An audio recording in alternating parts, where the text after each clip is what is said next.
Today I want to tell you about my top tips for removing those stray little embossing flakes when you are heat embossing, especially on dark cardstock. So the first thing that you can do is you can take a used dryer sheet. So after you've used it, run it through your dryer, you've gotten all of that scent out of it.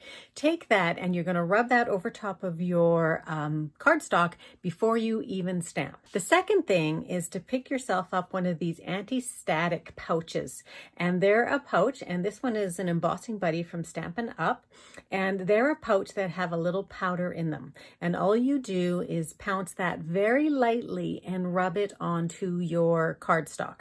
And you don't want to pounce it too much because it will release a fair bit of powder, and if it's a dark cardstock it will actually pick up that powder. You might not be able to get it off completely. The third thing that you want to do is you want to stamp your image onto your paper using Versamark or a craft pad. Give your paper a real quick flick on the back with your finger.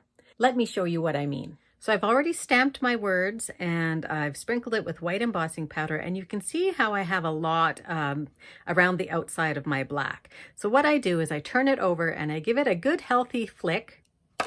The last thing I do is I will go in with a paintbrush, and this is one where I actually have cut off some of the bristles, so it's just got less hairs there at the point, so I can get right in there and I can get rid of these last little bits.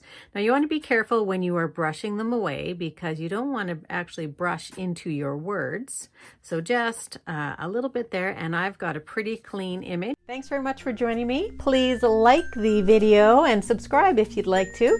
Also join my email list where you can get exclusive ideas from me every week. Thanks very much. Have a great paper crafting day.